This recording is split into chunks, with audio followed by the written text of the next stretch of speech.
They thought the old man was finished, too tired to fight, too broken to notice, too easy to erase. They were wrong. Welcome to male revenge, where the men the world wrote off get the last word. Where patience is a weapon, silence is a plan, and the quiet ones they underestimated have been keeping score all along. Today's story begins in a hospital parking lot, in the rain, with a 75-year-old man and a daughter who made one mistake. She thought no one was watching. Listen, my daughter dropped me off at the emergency room on a Tuesday morning and did not come back. While I was lying in that bed, she was in the parking lot calling real estate companies, branding consultants, and a lawyer who specializes in having old men declared unfit. She thought she had planned everything.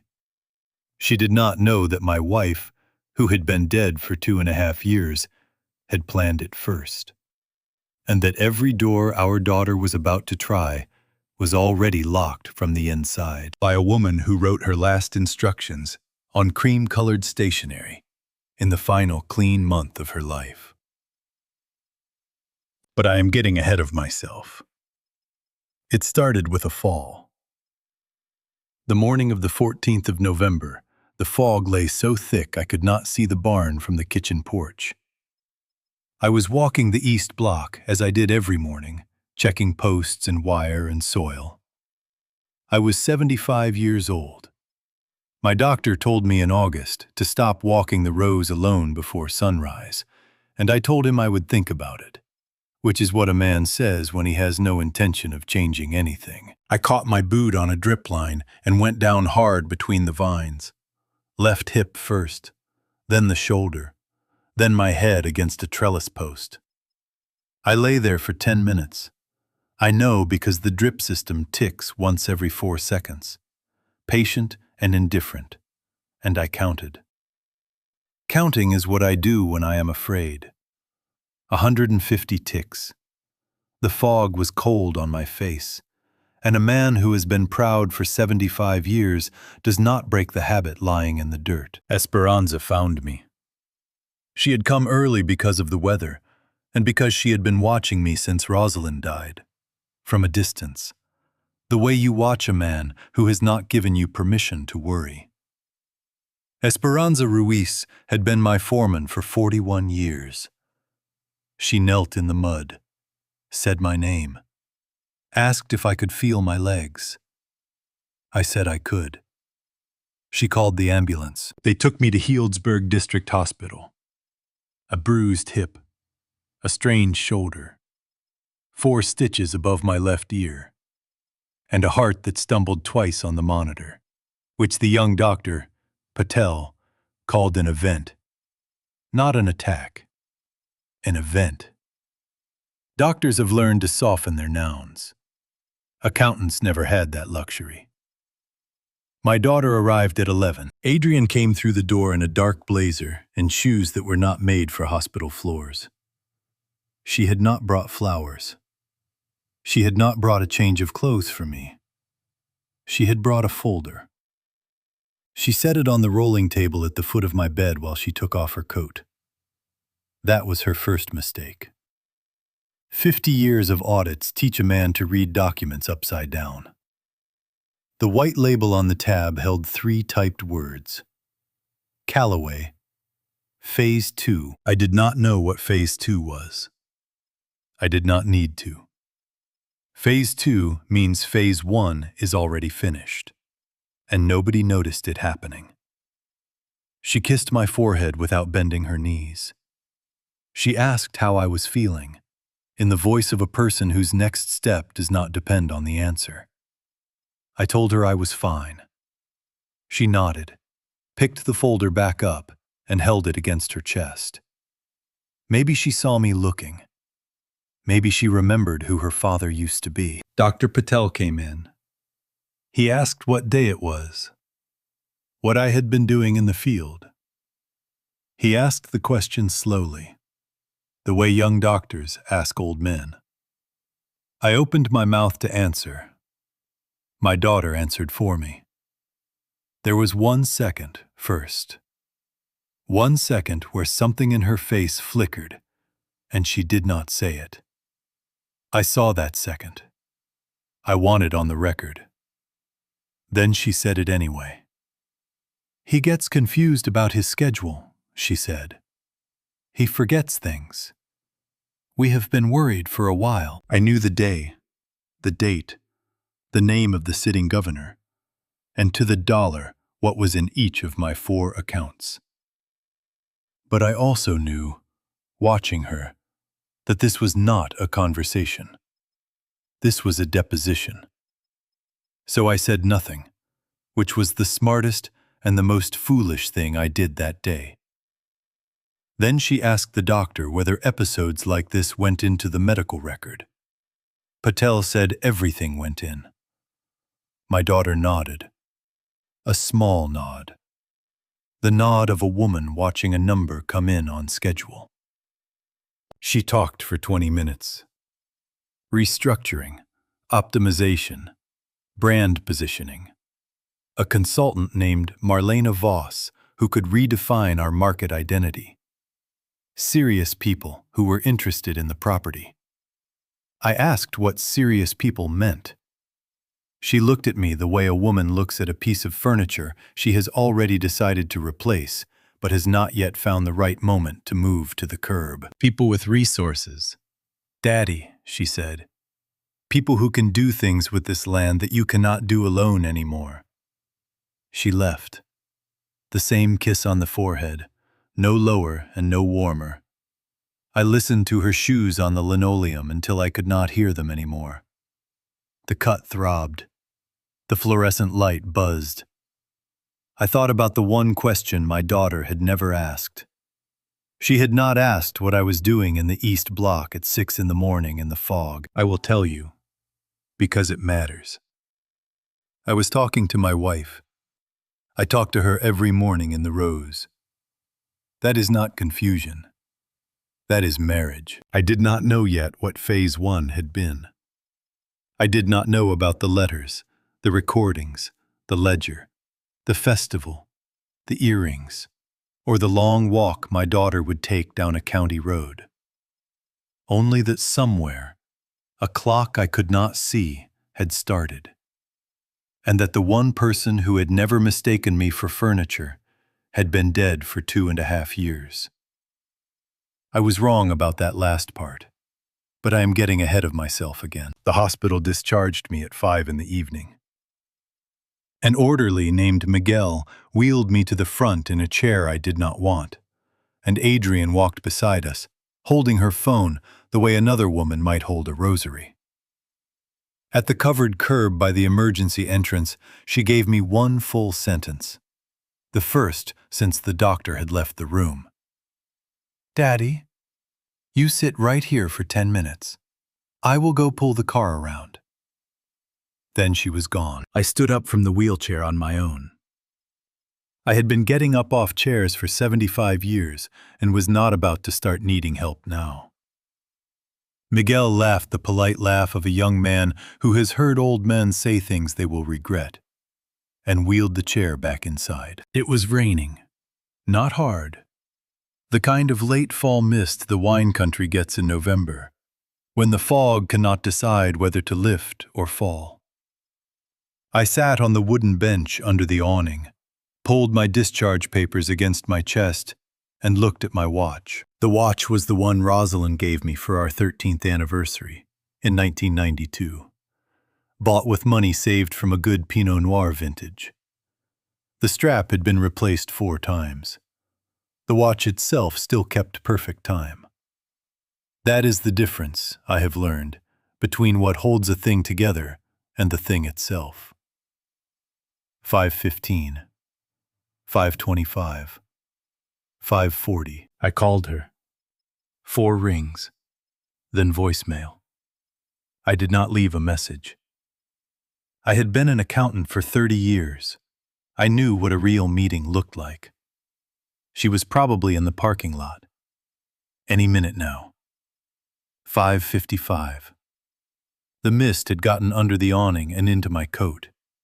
I could feel my heart in my throat the way a man feels it after the word event has been written next to his name. Not painful, just present, like an animal asking to be remembered. A second call. A third. A fourth. Each got 4 rings before I hung up, because I did not want to be the man who calls his daughter 11 times. I did not yet know I was already becoming that man. By the 8th call, I had stopped watching the parking lot and started counting rings the way I had counted the drip line that morning. It had been a long day of counting. The 9th, the 10th. On the 11th, she did not answer. 2 minutes later, my phone buzzed. Dad, I am in a serious meeting with serious people. Get an Uber. We can talk later. I read it 3 times, slowly, the way an accountant rereads a line item that does not square. Serious people. Not, my father is serious. Not, my father, whose heart stumbled twice this morning, is serious. Other people, in another room, were the serious ones. I had been demoted, in 3 words, from a person to a delay. A voice cut through the rain. Sir? A man stood under the awning in a Navy volunteer vest. Otto Kessler, the badge said. About my age. Broad in the shoulder, gray at the temples, with the flat, patient eyes of a man who had spent his life carrying people who did not want to be carried. He looked at the empty curb, at my wet coat, at my hands, which were shaking now, though I had not noticed when that started. Then he sat down beside me and said something I have not stopped hearing since. Sir, I was a fire captain for 30 years, and I am going to tell you something the hospital will not. There is a name for this. The staff call it curbside discharge. Families drive away and do not come back. You are my 3rd this year, and it is only November. I told him my daughter was in a meeting. He nodded. Then he said, gently, Sir, nobody is coming. He took my elbow. The way one old man takes another old man's elbow when the second one has been left out in the rain and does not know how to ask to come in. We went inside. A nurse named Constance Whitmore was at the discharge desk. She looked up and her face changed. Mr. Calloway, she said, like a doctor reading the worst line on a chart. She took my damp papers, dried them with a towel, and began to type. What are you writing? I asked. An incident note. She said, discharged cardiac patient, 75, left unattended at the curb in the rain for 90 minutes. I said I did not want any trouble. Mr. Calloway, she said, notes are not gossip. Sometimes notes are how people get protected. Then she stopped typing. She glanced at Otto, lowered her voice, and slid a photocopy across the desk. Before your daughter left this afternoon, she said, she filed a request for your complete medical records. 5 years of them. A request like that needs the patient's signed authorization. I want you to look at the signature line. I looked. My name was on it. Theodore R. Calloway. Written in a hand that was not mine. I have signed my name 500,000 times. I know my own ligatures the way Esperanza knows her vines. The capital T was too upright. The loop on the R closed where mine stays open. And it was not a careless forgery. It was practiced. Someone had sat at a table and rehearsed my hand until they believed they had it. For the first time that day, my hands stopped shaking. Fear does that when it changes into something with a spine. "I would like a copy of this form," I said. Constance looked at me. "For what?" she asked, though her eyes already knew. "For my records," I said. She printed too. My phone rang. It was not Adrienne. It was Esperanza, and her voice cracked on the first word. "Mr. Calloway, you need to come home right now. Your daughter was in the office today before she drove to you. She left a manila envelope behind. And God forgive me, I opened it. There are 41 names inside. Mine is number 7. Otto Kessler drove me home. He did not have to. He drove a 15-year-old Buick that smelled of pipe tobacco and aftershave. And we rode the 12 miles from the hospital in the kind of silence two men our age know how to share. Somewhere past Windsor, he said one thing about himself. "I had a son," he said. "Lost him in a structure fire in '98. I volunteer at the hospital because it gives me a reason to leave the house." He said it the way a man reports the weather in a country he no longer lives in. I did not say I was sorry. Men like Otto do not collect sorries. I asked, "What was his name?" He looked at me for a second, because nobody ever asks that. And he said, "Daniel."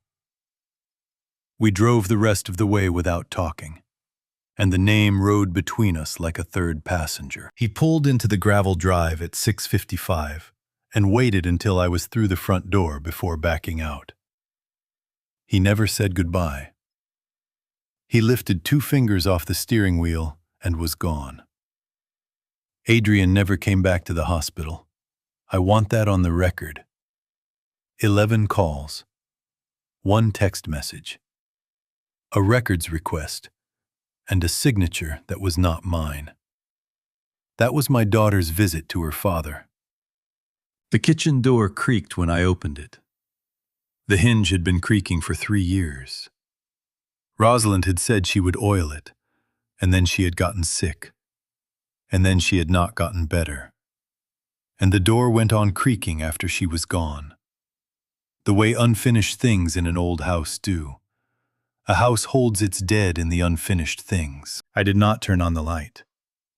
The only light came from the street lamp, filtered through the lace curtains Rosalind bought in Mendocino in 2003. The light of a kitchen that had been loved. I made coffee, black, and sat down across from the photograph on the shelf. Rosalind, 1988. A red and black flannel shirt, cuffs rolled, the morning fog around her boots. The wrong angle for her face and the right angle for her soul. She was looking at the camera the way she looked at me when she knew I was wrong, and was waiting for me to figure it out on my own. Then I opened the bottom drawer of the cabinet, reached under the tea towels, and found the shoebox I had not opened in 38 years. The drawing was still there. White construction paper, yellowed at the edges. A man in a gray suit on the left, drawn in crayon. A piano on the right. Between them, 3 inches of empty white paper. Just enough to be impossible to cross. And beneath, in the careful block letters of a child, 6 words. "This is my daddy. He is very tall." My daughter drew it in May of 1988. She was 8. Her first piano recital was that week. And I was in the middle of an audit for Hartwell Agricultural Holdings, the largest account at the firm. Mason Hartwell Sr. had told me that morning that any man who left before close of business was not partnership material. I sent flowers instead. Pink and white carnations. I told her they would be the prettiest flowers in the room. Rosalind sat in the second row and clapped harder than anyone. Adrian, when her piece was finished, searched the rows for me. Did not find me. Bowed a little faster than the other children, and walked off the stage. That night, she did not cry. She did not eat. She sat on her bedroom floor and drew this.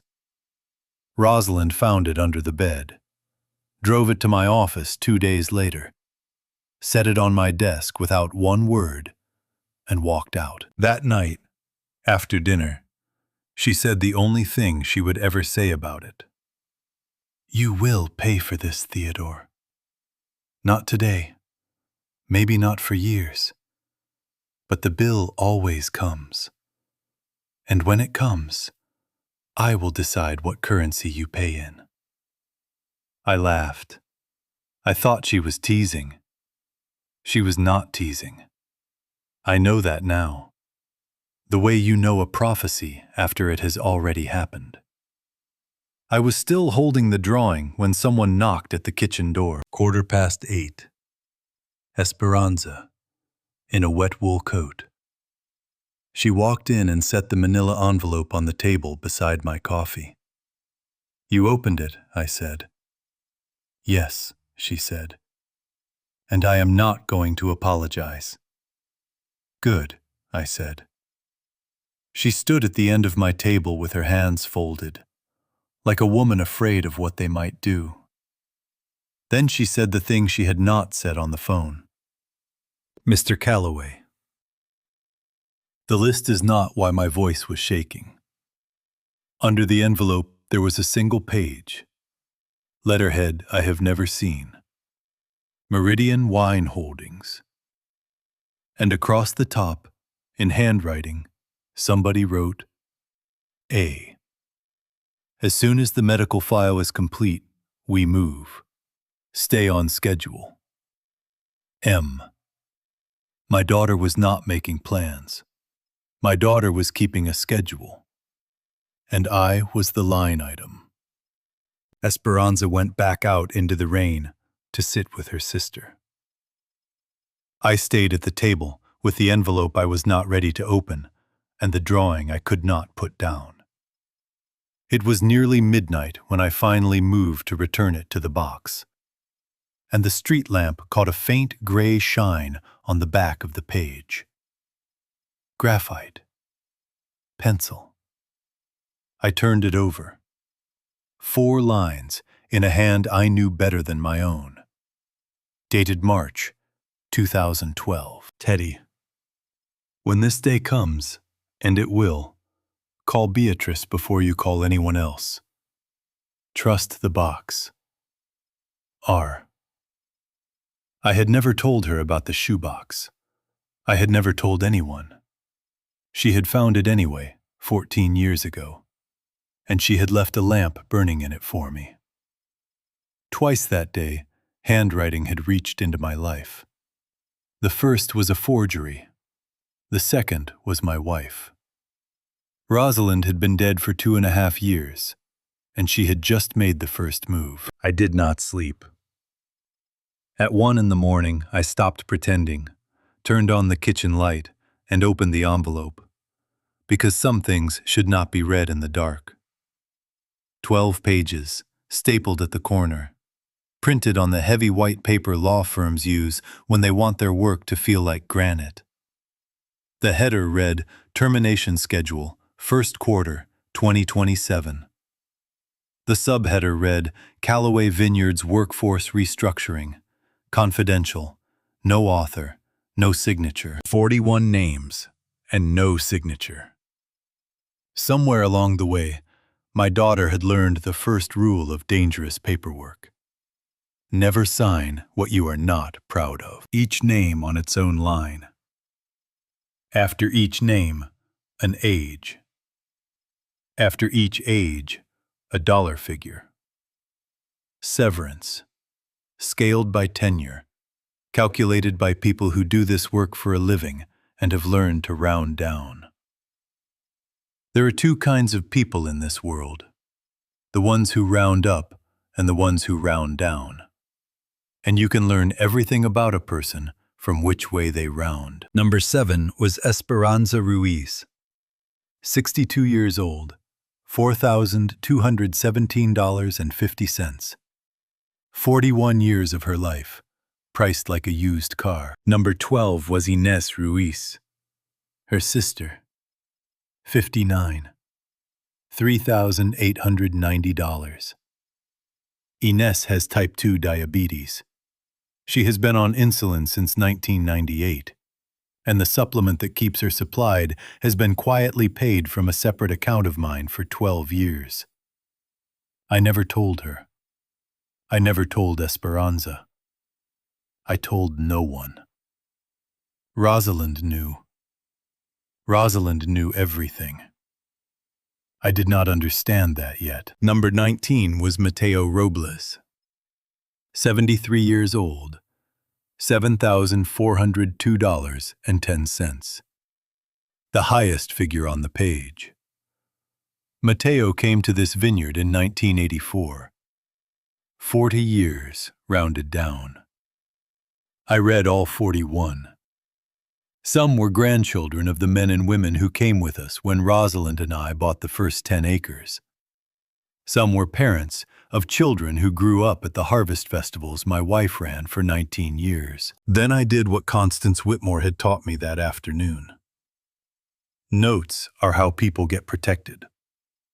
I photographed every page, twice, and sent the pictures to an email account my daughter does not know exists. Then I sat in the kitchen until the window turned gray. At first light, I went out to talk to my wife, the way I do every morning. The path to the southeast corner runs past the rose garden. I never made it past the rose garden. The garden was gone. That is the simplest way to say it. There had been 47 rose bushes, planted between 1990 and last spring. One for every birthday I ever bought Rosalind a rose. The earth was bare. 46 holes. The soil turned. The canes hauled away. The ground raked smooth, like a room after the body has been removed. One bush remained. An old Mr. Lincoln in the far corner, half hidden under the live oak, where a crew running out of daylight would miss it.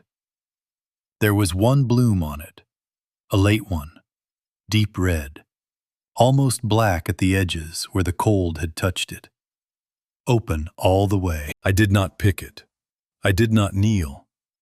I am 75, and I did not have it in me to bend that low. I just stood and looked, and I heard her, the way I still hear her. Theodore, you complain like a man who has never been given a gift he had to wait for. The roses are the only things in this house that get more beautiful every year you forget to notice them. I had not been looking closely. Not at the roses. Not at her. Not at any of it. Esperanza found me standing there. The second time in 4 days she had found me somewhere I should not have been alone. She did not ask if I was all right. She told me what she had not been able to say in the kitchen. The Voss woman ordered it, she said. She told the crew you had agreed and then forgotten. She said they would plant lavender for the photographs. I asked when. Last Tuesday, she said, before your fall. I stood very still. And I did what I do when the world stops making sense. I built a timeline. The roses came out on the 7th. I fell on the 14th. The signature on the records request was practiced before anyone needed it. The folder on my hospital table said Phase 2 because Phase 1 was already finished. She told the crew I had agreed and then forgotten. And she said it days before there was a single line in any chart about my memory. My fall had not started anything. My fall had merely been convenient. They were not reacting to an old man's decline. They were producing it.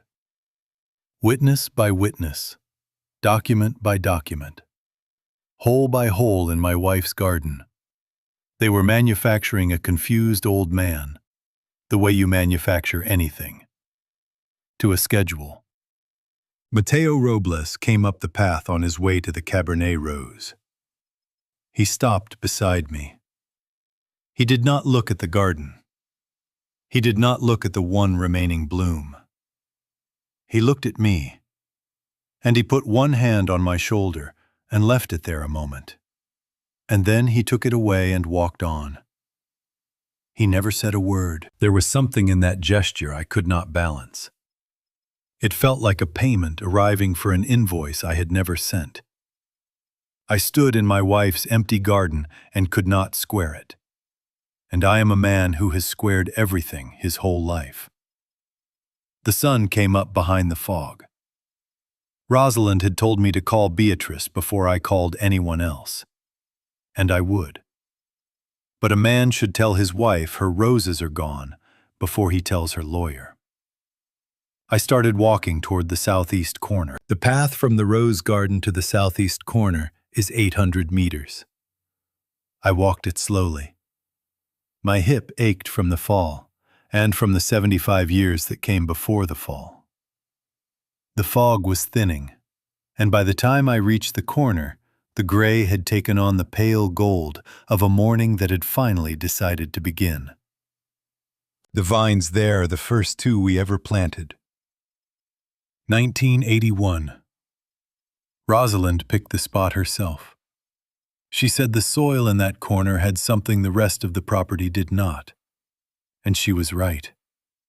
The way she was right about soil and daughters and me. The Zinfandel from those two vines was always the best on the place. We blended it into the rest so nobody would ever know. She did not want her favorite vines to become a label. I sat down on the wet grass at the base of the older one. My trousers soaked through immediately. I did not care. This is where I scattered her ashes.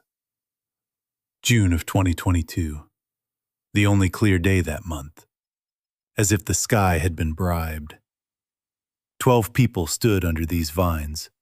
Mateo at my left. Esperanza laid a single white chrysanthemum on the soil. Beatrice Holmes stood at the back, watching the way a woman watches when she is keeping track of what nobody else knows to keep track of. I understand that sentence differently now than I did then. Adrian did not come. She sent a video message instead. From the back of a town car somewhere in Los Angeles. Her husband Spencer beside her in the frame. It arrived the morning of the scattering. I have never opened it. 4.5 years, and I have never once pressed play. There is a granddaughter of mine, Magnolia, who could make the phone do it in 3 seconds, and I have never asked her. Because some envelopes you are not ready to open, and some you are afraid to find empty. My daughter collects serious people. She buried the most serious person I ever knew under these vines, and she did not come to watch. I talked to my wife. I do not know if other men talk to their dead. I do not ask. But I have talked to Rosalind in this corner every morning since we buried her, and she answers the way she answered when she was alive. Rarely with words. Mostly with a kind of pressure in the air that tells me whether what I just thought was correct. Honey, I said, your roses are gone. I am sorry. I should have been watching. The wind moved through the rose. The old vines made the dry sound old vines make when they have nothing left to do but listen. I know about the list, I said. I know about the schedule. I found your handwriting last night on the back of a drawing I never told you about. So before I do what you told me to do, I want to say one thing. 43 years, and I thought I was the one keeping the books. The wind shifted. A small thing. Her way of telling me to stop being maudlin and make the call. I almost laughed. I almost cried. I did neither. I took out my phone, there in the wet grass, with my daughter's schedule running somewhere south of me. And I called Beatrice home. She picked up on the first ring. as if she had been holding the phone in her hand, as if she had been holding it in her hand for years. "Teddy," she said. I could not say hello. I said her name. That was all I had. She waited. She had been a lawyer for 48 years and had spent 30 of them waiting for old men to find words they had been too proud to find earlier. Then she said, quietly, "Teddy, I have been waiting for this call for 14 years, since March of 2012. I said, the line went very still. When she spoke again, her voice had changed. The way a voice changes when a code word comes back correct. "So you found it," she said. "She always said you would. Come to my office tomorrow morning at 9. Do not tell Adrian. Do not tell anyone." I asked her what Rosalind had set up. "Not on the phone," she said. "But I will tell you this much, because you have a long night ahead of you. There are things you do not know, Teddy. Some are about Rosalind. Some are about you. She kept them for the day you would be ready, and I think that day is tomorrow." Then she said something that made no sense at all. "Until then, if anyone suggests your memory is failing, do not correct them. Do not argue. Do not perform your soundness for anyone. Let them believe what they are building." "Beatrice," I said, "they are calling me a confused old man. You want me to let them?" "Yes," she said. "A trap only works if the animal trusts the ground. Right now, Teddy, you are not the animal. Try to sleep." I sat with the phone against my ear long after she stopped speaking. The fog was gone. The sun was on the vines. Then her voice came back, softer, one last time. "Teddy, one more thing. Rosalind told me that when you finally called, you would have found a drawing in a shoebox. She said, 'Tell him to bring it.' She said he will want it with him when the safe opens." I looked down the rows toward the house, where a child's crayon drawing lay on my kitchen table beside a forged signature and a list of 41 names. "Beatrice," I said, "how long was my wife watching me?" "All your life." "Teddy," she said, 9 o'clock. Bring the drawing." The line went quiet. I stayed in the grass a while longer, next to what remains of my wife, who had been dead 4.5 years, and was still the only person in this family who knew what everyone else was going to do next. I drove to Foss Street the next morning in the Ford, a 2003 F-150 I bought new and never replaced because I never found a good enough reason. Rosalind used to say the truck would bury me, not the other way around. The drawing rode on the passenger seat in a manila folder of its own, face up, the way you transport something that outranks you. The brick building was 123 years old. The wooden stairs had creaked under me twice a year for 30 years. In matters of property and tax.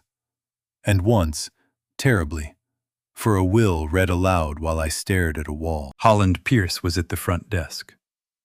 27 years old. I had known her since she was 4. Her grandfather had been the county assessor who walked our first acres back in the 80s. And there was something in her face that morning I should have recognized and could not place. She did not smile. She lifted her chin toward the inner door. I was expected. Beatrice sat at her desk in front of the Mosler safe. Manganese steel, 2 combination dials and a key. In that office since her father practiced law there in the 70s. It had survived the '89 earthquake, the flood of 2006, and an electrical fire that took every other office on the block. I had sat across from that safe 100 times and never once wondered what it was protecting from me. "Show me the drawing," Beatrice said. I laid it on the desk. She did not look at the front. She turned it over, read the 4 penciled lines, and touched the date with one finger. "March of 2012, she said. "That month, your wife sat where you are sitting now and made me memorize a sequence. What to do first, what to reveal, and in what order. And only when you came to me on your own, Teddy, she left me 31 sealed instructions. As of this morning, I have executed 19. You finding that note was number 20. "How many of them are about me?" I asked. "All of them," she said, "are about what you love. Read this first." She pushed a green folder across the wood. The first document was a property entity registration, dated 2012. Calloway Land Holdings, LLC. Sole authorized signatory on any transfer or sale of the underlying land. Theodore Robert Calloway. My signature was on the second page. I had spent 2 days learning to distrust signatures, so I examined my own the way I had examined the forgery. The upright capital T. The open loop on the R. The little tail my father drilled into me at 12. It was mine, every stroke, and I had no memory of signing it. Then the memory came, not of the page, but of 100 pages like it. Tax season, the kitchen table, my wife sliding documents across the wood between 2 others, saying, "Sign here, Teddy," and me signing without reading, because I trusted the hand that gave them to me. Hold on to that sentence. You will need it later. And so will I. The second document was titled Calloway Heritage Covenant. 20 years of binding protection for 38 named workers and their dependents. Employment, housing, medical coverage. Irrevocable by sale, by conservatorship, by anything short of the county sliding into the sea. The named dependents included grandchildren born after Rosalind died. The covenant had been amended from inside a grave, one sealed instruction at a time. The third was a county agricultural preservation designation, dated 2021, filed by Rosalind, signed by Rosalind, witnessed by Beatrice. No conversion of the land to non-agricultural use for 17 years, binding on any owner, regardless of intent. I looked up. "She did this," I said. "All of it." "She began in 2012, Beatrice said. "She finished in 2021. The year before her diagnosis. The year she was still planting roses." I sat with the folder open on my lap. The papers had the weight of decisions made without me, on my behalf, for my protection, by a woman who had apparently been running this family the way a good auditor runs a firm. Quietly. From one floor down. "Beatrice," I said, "what did she see in 2012? Beatrice did not answer that. She stood, walked to the Mosler, and laid one open palm flat against the steel, the way you put a hand on the chest of someone you are not sure is still breathing. "There is one more document in this safe," she said. "Rosalind asked me to keep it sealed until you were ready to look at 2 things at once. One thing about her, one thing about you. How will I know when I am ready?" "You will know," she said, "when something comes up in your life that makes you want to lie to yourself about it. That is the day you come back. That is the day I open the safe." I asked her if this was Rosalind's idea of a legacy. Beatrice was quiet for a long second. Then she said, gently, "No, Teddy. This was Rosalind's idea of a trap. She knew it might catch the wrong person. She built it anyway. I stood to leave. At the door, I stopped, because there are questions a man can only ask with his back turned. Beatrice, why 2012? I heard her chair shift. When she answered, her voice was careful, the voice of a woman repeating something word for word, the way she had been told to. She said, "If you ever ask me that with your back turned, tell you this. 2012 was the year I looked at our daughter and saw my father looking back." I did not know then who Rosalind's father had been, or what he had done to her, or why his name was never spoken in my house in 43 years of marriage. I would learn. God help me. I would learn. The next afternoon, California gave back one of those warm, late November days it hands you as an apology for the rain. I was at the front gate replacing a board on the fence that had warped over the summer. Rosalind used to say I fixed the fence so often because it was the only excuse I had not to be inside the house. She had not said it unkindly. The nail kept bending. My hands have been bending nails too easily for 10 years. I tell myself it is the nails. I heard the engine before I saw the car. A white BMW, polished to a finish no vehicle earns on Sonoma roads. It stopped 20 feet from the gate, and Adrian stepped out of the passenger side before the driver could circle around. She was not alone. Behind her came Spencer Vance, my son-in-law, in a gray polo and the canvas slacks men of his sort wear when they have decided to pretend it is the weekend. Behind him, a woman I did not know. Tall, dark hair clipped at the back, black dress, a navy handbag the size of a small dog. "Daddy," Adrian said, and put her arms around me without pressing her cheek to mine. I noticed the earrings before I noticed anything else. 2 small drop pearls in white gold. Rosalind wore them the day Adrian was born. Her own mother had given them to her on her wedding day. And Rosalind told me once, with a smile that contained an entire instruction, that those earrings were to stay in the box on the dresser. Not loaned, not borrowed. They lived in the box. I was the only one who ever took them out, once a year, on her birthday, to clean them. They were on my daughter's ears, and I remembered, standing at that gate, instruction number something of 31, because Beatrice had let one slip that morning without meaning to. She said Rosalind had predicted the earrings, predicted that when the time came, Adrian would wear them, because a woman who is about to take everything tells you who she is by what she takes first. My wife had been gone 4.5 years and was still calling the shots from inside a steel box in town, naming the props before the actors reached for them. I did not let my eyes settle on them. 50 years of audits teach you to read the whole page while appearing to read one line.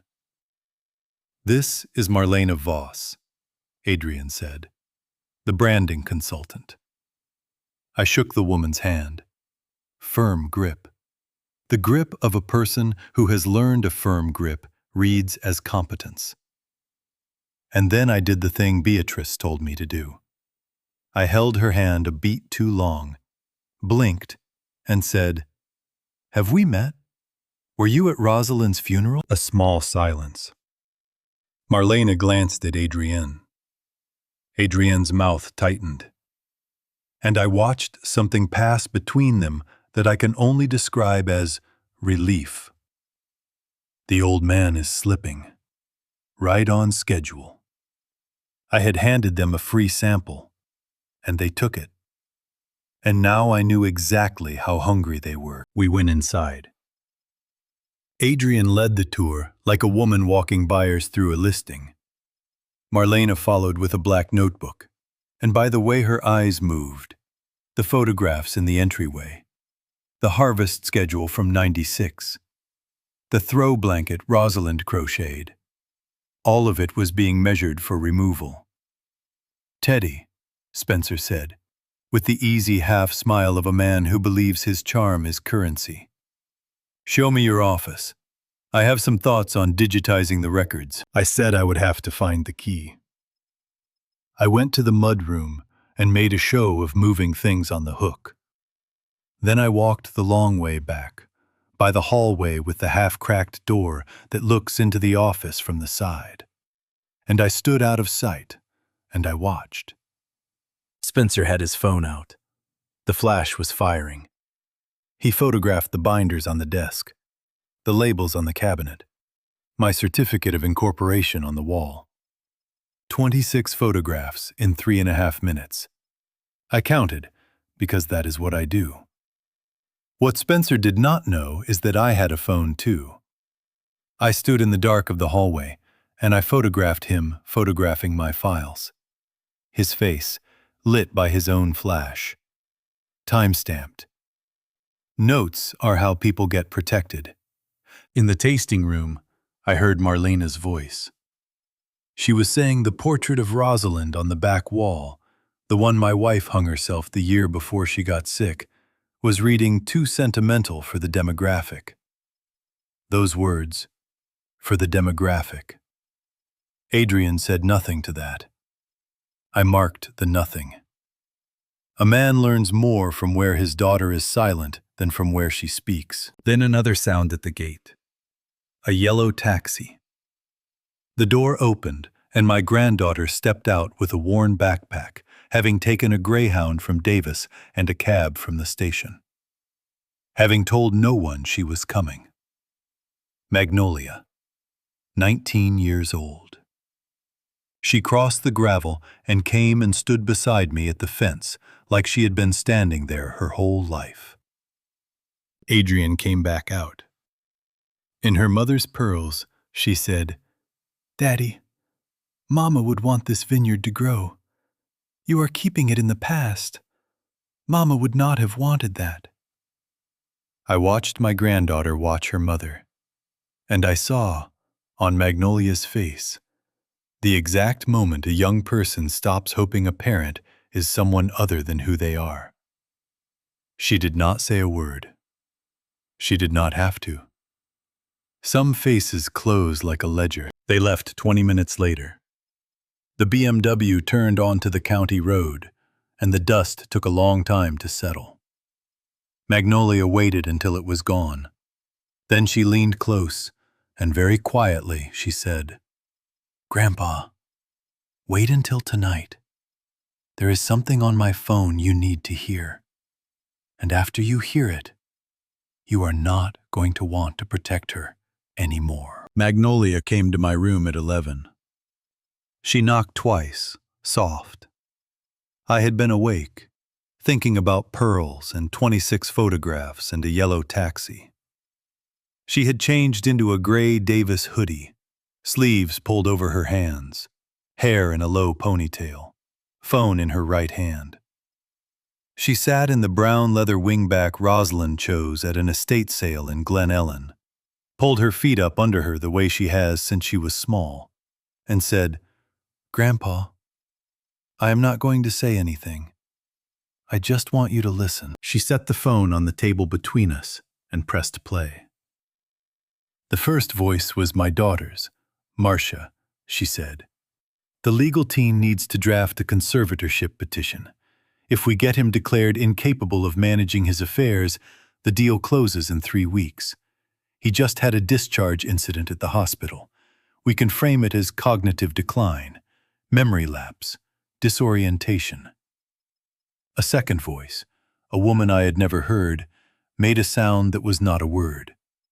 Adrian kept going. "He is in his 70s. His wife died of cancer. He is grieving. He is fragile. He is making decisions that contradict his earlier wishes. We have witnesses. We have the medical file. The Voss woman has documentation on the rose garden. He agreed and then forgot. It is on record. 3 weeks. Marcia, tell legal we close in 3 weeks." And then, near the end, a sentence I did not understand. The second voice asked something I could not hear, and my daughter answered, lower, harder. If he fights it, the other woman said. What if he lawyers up? He will not fight, Adrian said. He cannot afford to have anyone look too closely at where this land came from. There is a reason my father has spent 40 years apologizing to people who do not know he is apologizing. Trust me, he will sign anything to keep that buried. The recording ended. I sat very still. I could hear the refrigerator, the long wind in the southeast corner, the hallway clock, which I had not wound since Rosalind died, and which therefore made no sound at all. And somehow, I heard the not sound of it. Everything in that recording I had already seen with my own eyes. The discharge, the forged file, the garden dug a week early, my own performance of confusion that very afternoon, handed over and filed. Hearing it did not surprise me. Hearing it confirmed me, which is worse. Surprise you recover from. Confirmation you carry. I had spent 4 days collecting proof of what my daughter was doing, and here it was, complete, in her own voice. And it brought me no relief at all, because a man does not feel triumph when the autopsy confirms the cause of death he already suspected. But it was the last part I could not put down. Where this land came from. 40 years of apologizing to people who do not know. My daughter knew something about me. Something with a shape.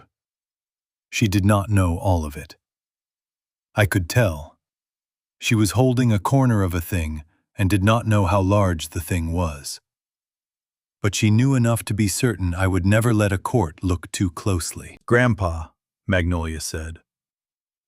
I was reading in Grandma's library. They thought everyone was on the tour. Mom stepped into the hall to take the call and left the door open. She never saw me. How long have you known? I asked. Suspicious for a year, she said. Certain since Monday. Esperanza called the school.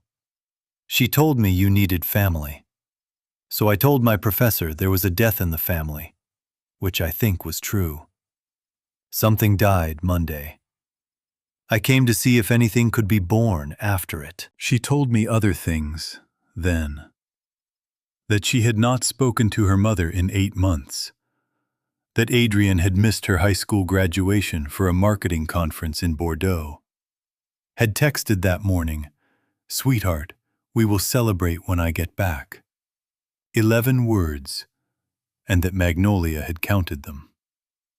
Because that is what your father's daughter does.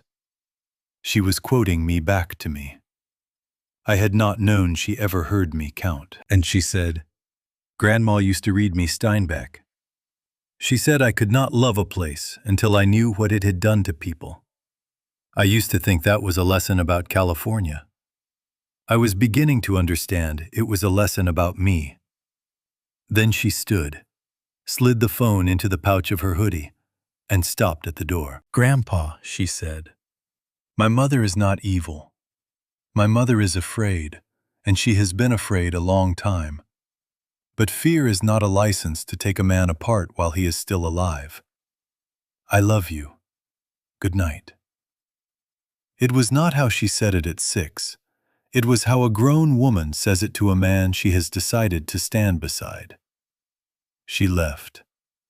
She left her phone on the table. I do not know if she meant to. I think she did. I played the recording again, a 3rd time, a 4th. By the 4th, I was no longer listening to the accusation. I was listening to one sentence. He cannot afford to have anyone look too closely at where this land came from. There is a sentence a man spends his whole life making sure no one will ever say out loud. Mine had just been said by my own daughter, recorded on my granddaughter's phone, in my dead wife's library. Beatrice's words came back to me. You will know you are ready on the day something comes up that makes you want to lie to yourself about it. I looked at the clock that did not tick. I had found my day. I picked up the phone, and at 6 a.m, I called Beatrice home, and I said 4 words I had been rehearsing since 2. Beatrice, open the safe. It rained all night. By 6, I had stopped pretending to sleep. I left a note for Magnolia that said only, "Back by lunch." And I drove to Foss Street in the dark with the wipers that have not worked right in 2 years smearing the rain across the glass. I parked across from the brick building. Then I sat in the truck. Then I stood at the foot of the wooden stairs. Then I stood outside Beatrice Holmes' door for 6 minutes. I have to tell it that way, one step at a time, because that is how a man approaches a thing he has spent 47 years walking away from. Holland Pierce was at the desk. She did not say good morning.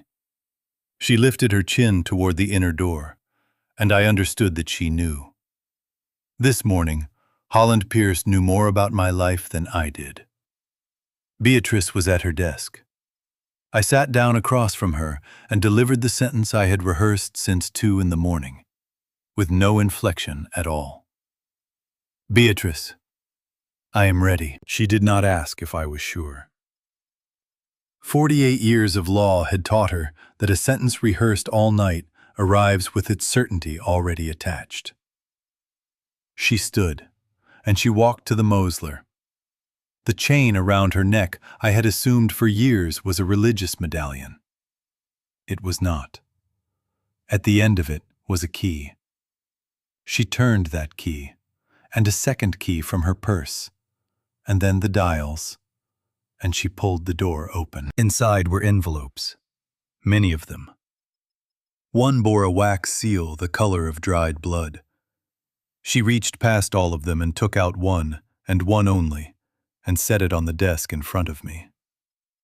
Then she closed the safe, as if to tell me the rest was not mine yet.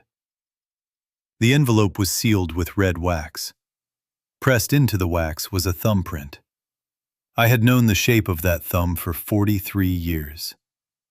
On the front, in my wife's hand, were the words, "Open when Teddy is ready to face both truths." "I am going to the front office," Beatrice said. "Half an hour." She left. The door clicked. I sat with the envelope for 4 minutes. I think I was waiting for a version of myself who could open it to arrive. He did not arrive. So the version I had opened it instead. 2 things inside. The first was a leather-bound ledger, brown, gold edges gone dark with age.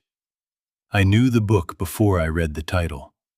I had carried 100 like it between 1973 and 1981. The second was a small envelope, sealed with 2 strips of tape. I set that one aside. A man can only break 1 seal at a time. I opened the ledger. Audit file. Hartwell Agricultural Holdings. Fiscal year 1979. Prepared by T.R. Calloway, junior partner. The handwriting was mine. The confident hand of a man of 27 who had been told that very week he was up for full partnership. I read the first page. I knew what it was by the bottom of it. I made myself read every page anyway. Because a man who has waited 47 years does not get to look at it with his eyes half closed. Inflated equipment depreciation. 86,000 overstated. Phantom labor moved from a subsidiary that did not exist. Backdated losses assigned to a contracted grower in Salinas Valley, so that Hartwell could harvest the tax position they had paid us to manufacture. The grower's name was at the bottom of page 11. Don Eduardo Robles. I closed my eyes, and 2 sentences came back to me, in my own voice, from this very week. The first, standing in my kitchen over my daughter's termination list. Never sign what you are not proud of. The second, in this office, looking at my own true signature on the LLC. Sign here, Teddy. And me signing without reading because I trusted the hand that gave me the page. That is what I had counted on. In 1979, Mason Hartwell Sr. stood behind my chair on the 11th floor of an office on Sutter Street at 11 at night with a glass of his own scotch, and he said, "Tom, this is how the world works. A farmer who cannot read English will not understand what he is signing. We need the numbers. He needs the debt forgiven. You sign, and you make partner." Don Eduardo Robles signed papers he could not read because he trusted the man in the suit who brought them. I built the trap that made his signature worthless. And 46 years later, my own daughter sat at a table and practiced my signature until she could forge it, to take everything from me. We had become, the three of us across 46 years, one long sentence about what a name on a page can do to a family. I had been the author of it once. Now, I was only a clause. Don Eduardo lost his farm 18 months later. He had not been a man to me in 1979. He had been a line item. Page 11. The number that bought my office on the 11th floor. I set the ledger down. I had assumed for 47 years that Mason Hartwell Sr. had burned this book. He had not burned it. He had given it to my wife. That was the only way it could be here. Either he handed it to Rosalind, or she walked into his office one afternoon and asked for it by name. I did not know which. I would in about 10 minutes. The small envelope was still on the desk. 2 strips of tape. My wife's writing on nothing. Just the tape holding it shut, as if she had wanted me to have to tear something to reach her. I picked it up. I held it a long while. Then I broke the tape. Inside was a letter, folded once, on the cream stationery she bought in Sausalito the year we moved into the house. She had used it twice in her life that I knew of. Now a third time. From the far side of it, the date at the top was the 14th of February, 2022. She could still write a clean line in February.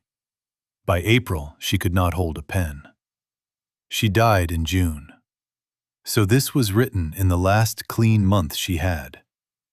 Teddy, my love, I have the ledger.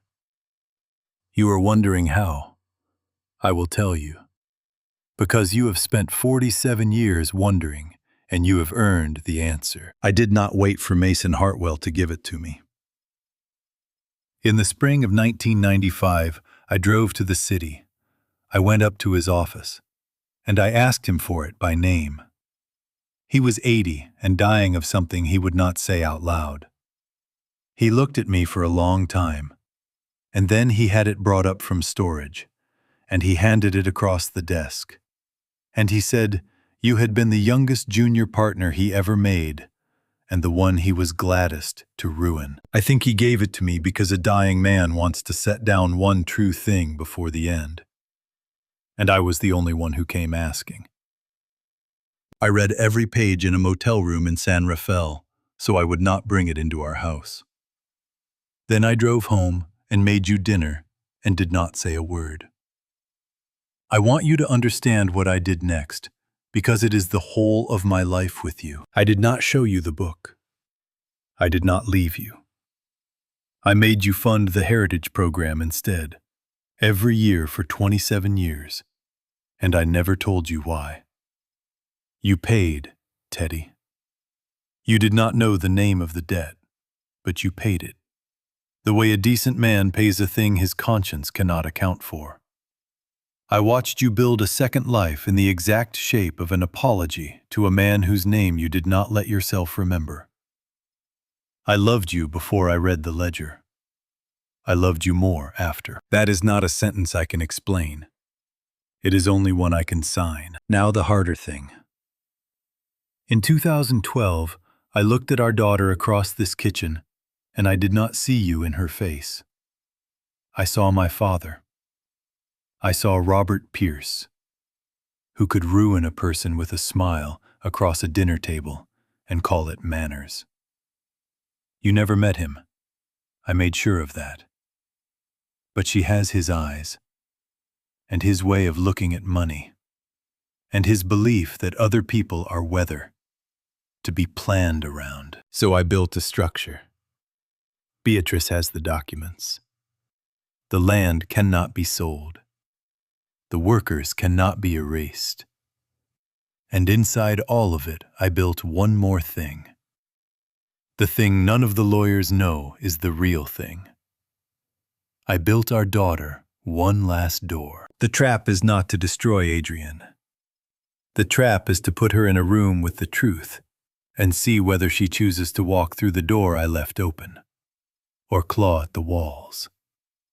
If she chooses the door, you will have a daughter again in 3 years, and she will be someone new. If she claws, you will lose her, and you will have to let her go without chasing, because you have spent her whole life chasing the wrong things at the wrong times. That decision will be yours to make.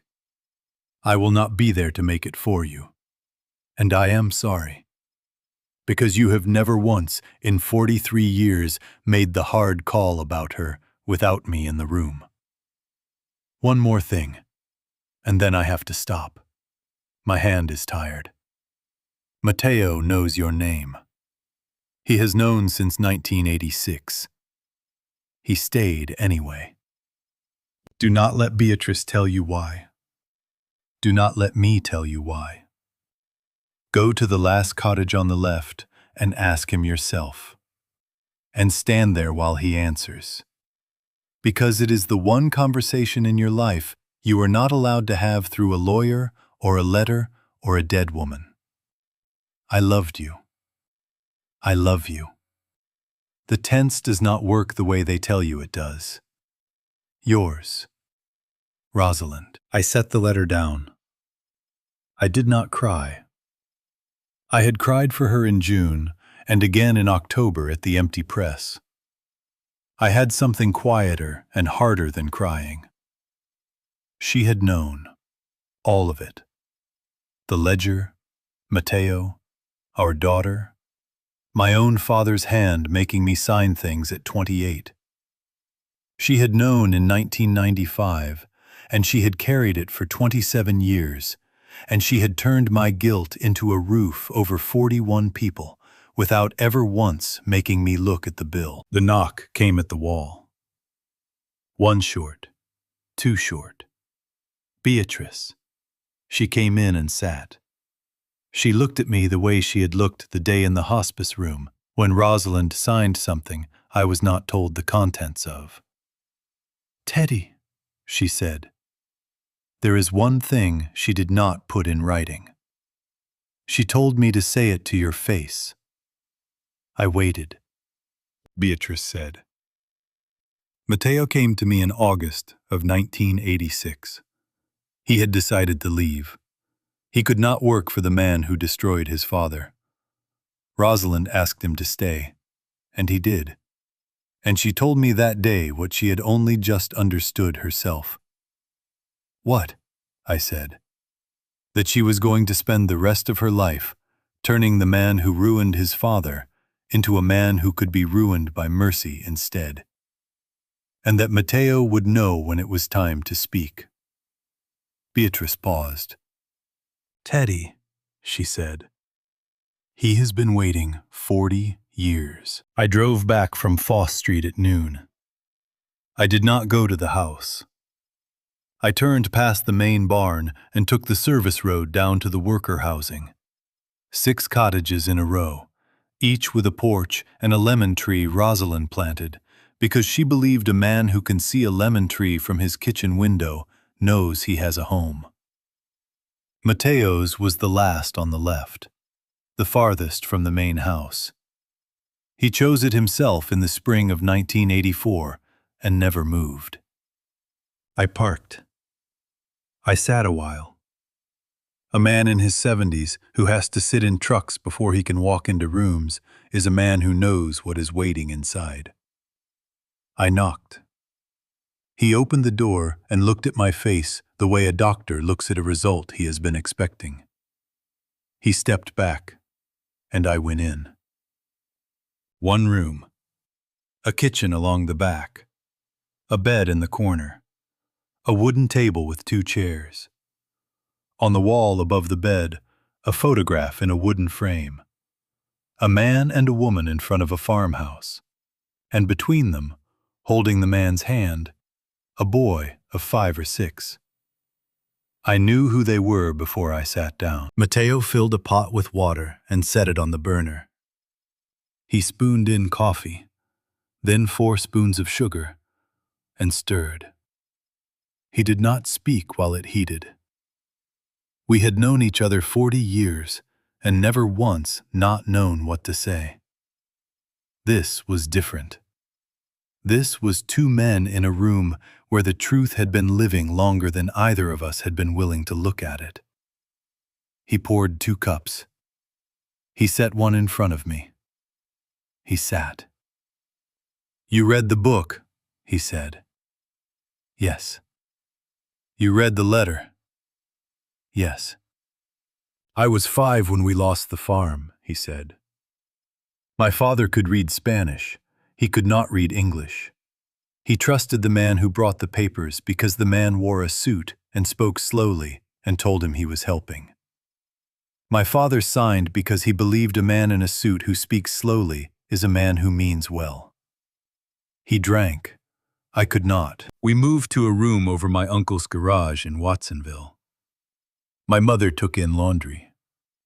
My father picked strawberries 3 years. Then he stopped picking. Then he stopped doing anything. He sat by the window and waited for something that was not coming back. He died in 1982, 59 years old. He looked at the photograph on the wall. "I came here in '84 because I needed work. I did not know your name. I was 29 and angry, but not at a name on a page. I was angry at the suit, the slow voice. In the summer of '86, I went in to use the bathroom, and I saw your certificate on the office wall. T.R. Calloway. Hartwell Agricultural. I stood in that hallway a long time. I know, I said. Rosalind told me. She asked you to stay." He set his cup down.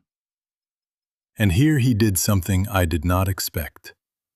He smiled, very slightly, and shook his head. "That is the part everyone believes," he said.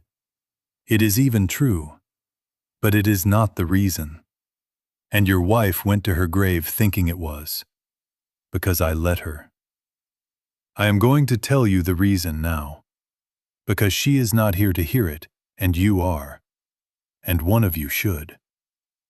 I waited. "I had already decided to stay before Rosalind ever spoke to me," he said. "I decided in the 2 years I worked here, not knowing who you were. I watched a man who talked to his vines the way my father talked to his strawberry rows. I watched a man who knew every worker's name and carried a guilt he could not name himself. I did not know what your guilt was. I only knew it was real, because you fixed fences that were not broken, and you stood at the gate at the end of every day, looking at nothing." He turned his cup a quarter turn on the table. "A guilty man is one thing, Teddy. There are many of those. But a guilty man who does not know what he is guilty of, who pays and cannot tell you the name of the debt, that is a rare thing. I stayed because I wanted to see whether a man like that could be made whole without ever being told. Whether mercy could work on a man who did not know he was receiving it. And, I said, could it? He looked at me a long time. I do not know yet, he said. Ask me again after the festival. I could not speak. I drank the coffee finally. 4 spoons of sugar. The sweetest and the most bitter thing I have ever swallowed. Mateo, I said, I am going to stand up at the festival, in front of everyone. I am going to say what I did in 1979. I am going to say your father's name out loud. Don Eduardo Robles. So that the last place his name is spoken is not a fraudulent tax document, but a vineyard full of people who will remember it. He was quiet. Then he said, I know. I have been waiting 40 years for you to say that. But understand what you are choosing, Teddy. The moment you say it, your daughter's lawyers will know your secret is no longer a secret. You will be taking away the very thing she is using to control you. You are not just confessing, you are disarming her. And a cornered person does the most dangerous thing she will ever do. He stood and walked me to the door. She will not go quietly, he said. You are about to make her choose, in front of the whole county, between the door and the wall. Be ready for the wall. I called Adrian that evening and told her to come alone. She came at 9 the next morning. I had set the ledger on the kitchen table, brown cover facing up. In the center, the way a man sets evidence in a courtroom. 2 cups of coffee. No sugar in either. Magnolia I had sent to sit with Esperanza, and she had looked at my face and not asked why. Adrian came in without knocking, in a dark coat and flat shoes, her hair not done the way she usually does it. She walked into the kitchen, saw the ledger, and stopped. She did not speak for a long time.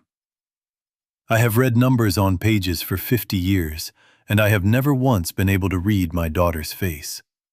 Not at 8. Not at 18. Not now. She sat down across from me.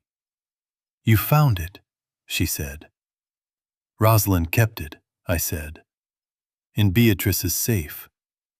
27 years. She nodded. She was not surprised. She looked tired, like a woman who had been carrying something a long time and had been waiting, without knowing she was waiting, for someone else to pick it up. Then she said the thing that took the floor out from under me. I found the other one, she said. After Mama died, I went through her desk, the locked drawer in the upstairs study. There was a photocopy, with a note in her handwriting. For when you need to understand your father.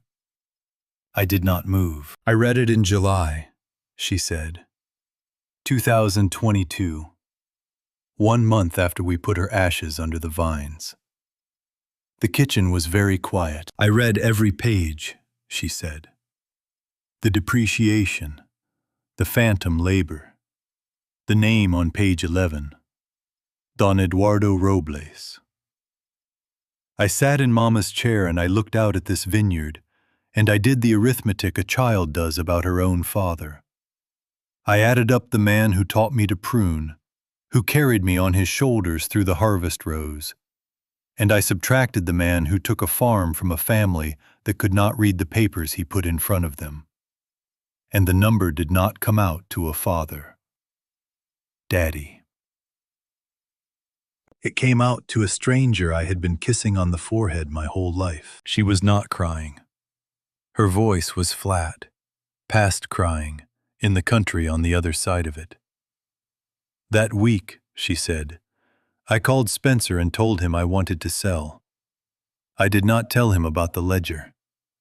I told him you were old and it was time. I told myself I was being practical. I am very good at telling myself I am being practical. I said her name. Do not, she said.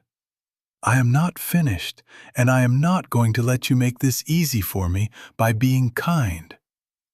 I know what the conservatorship petition is. I know what I had Spencer photograph. I know I sat at a table and practiced your signature off your old tax returns until I could do it without thinking.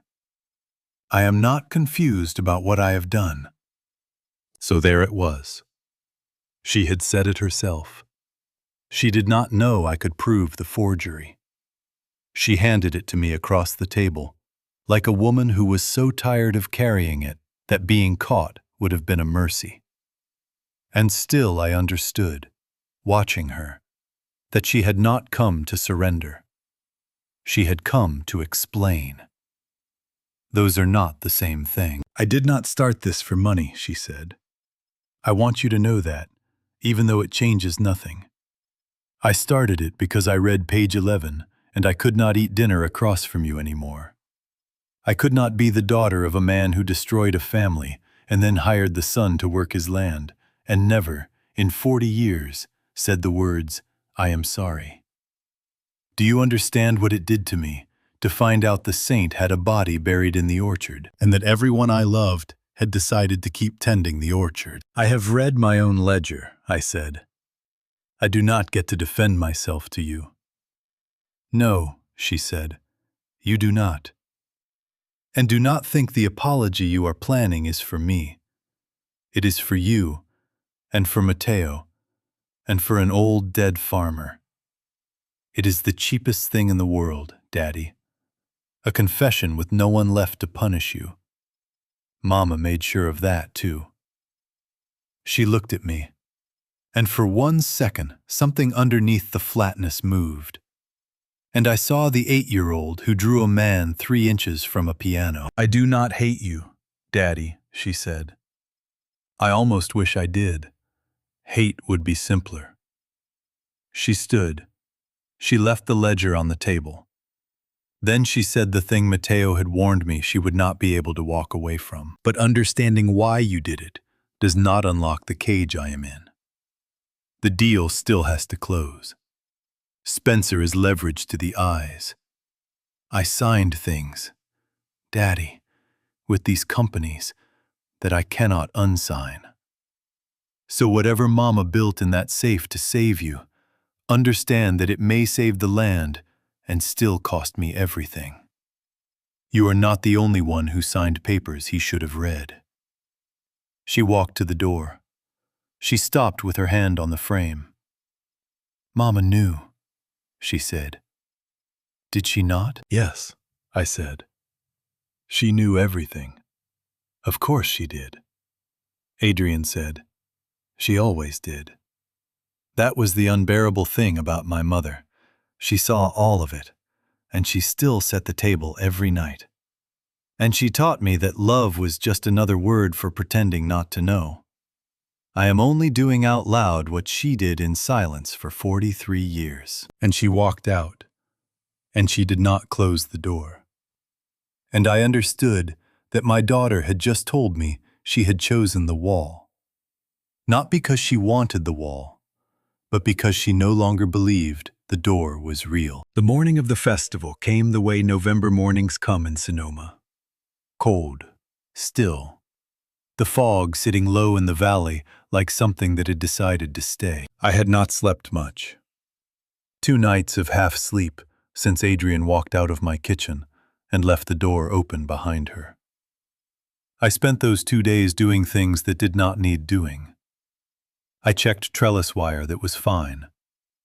I rehung a barn hinge that swung true. I oiled the press handle. I carried 3 cases of Zinfandel up from the cellar to the festival tables. I swept the porch twice on Wednesday and once on Thursday.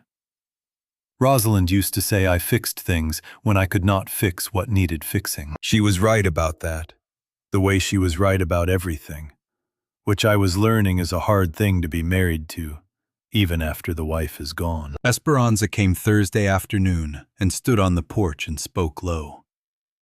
The workers were ready. She would be there by 8. She had the list. "Which list?" I asked. "The 41 names," she said. "The original. The one I typed." Mateo came Thursday evening, knocked at the back door, and did not come inside. He wore a clean shirt I had not seen. He said one thing: "I will be there tomorrow. I will stand where you can see me." Then he said the other thing, the one I had not stopped hearing since his cottage. "Remember, Teddy, you are choosing this. A man who chooses his reckoning still has to survive it." There was a fourth thing Mateo did not say, and did not need to. Somewhere south of us, Spencer Vance was leveraged to the eyes, and Adrian had signed papers she could not unsign. And a confession that disarmed her in public was not a thing a cornered family would simply absorb. I was not walking to a ceremony. I was walking to the edge of something. And the people on the other side of it had lawyers and a closing date.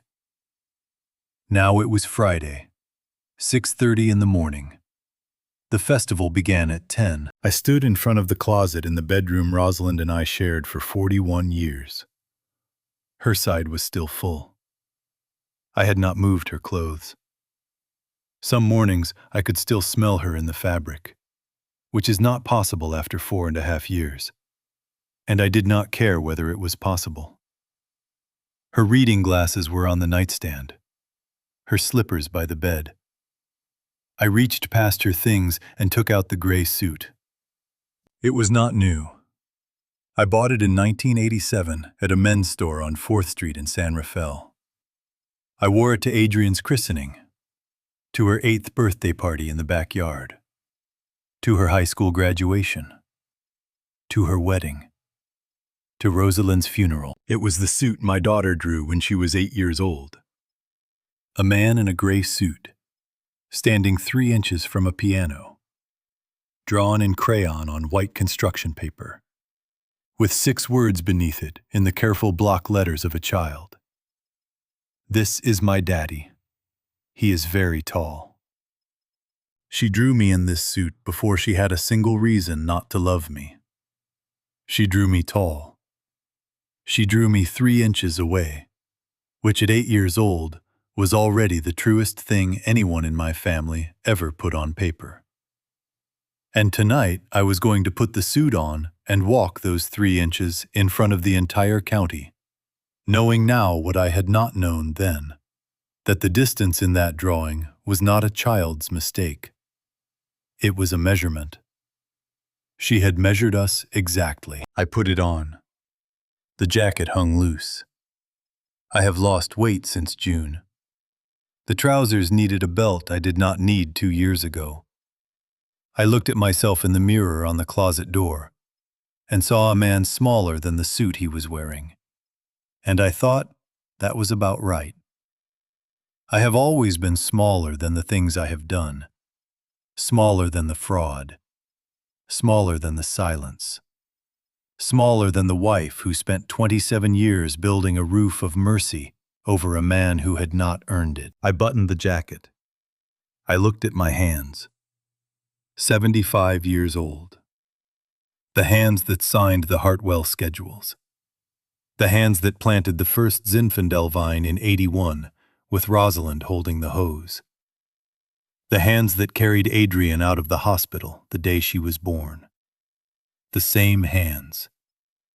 A man only ever gets the one pair, and he does everything with them, the planting and the signing both. I went downstairs. Magnolia was in the kitchen in a clean white shirt, hair down, coffee made. She looked at me in the gray suit and did not say anything for a moment.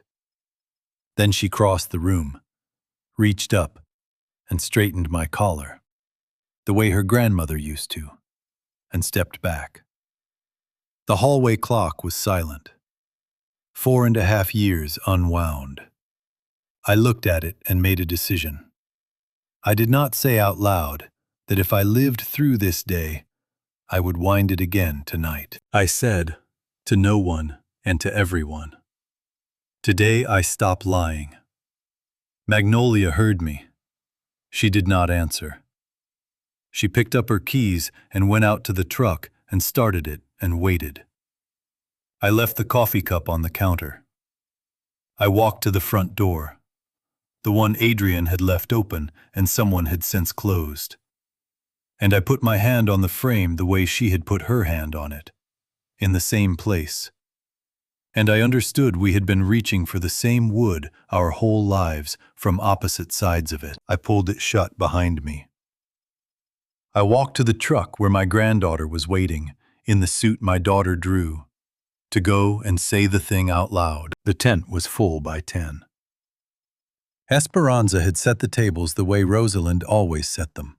Long boards on sawhorses, white cloth, a wine glass at each place, 3 bottles of the estate Zinfandel on every table.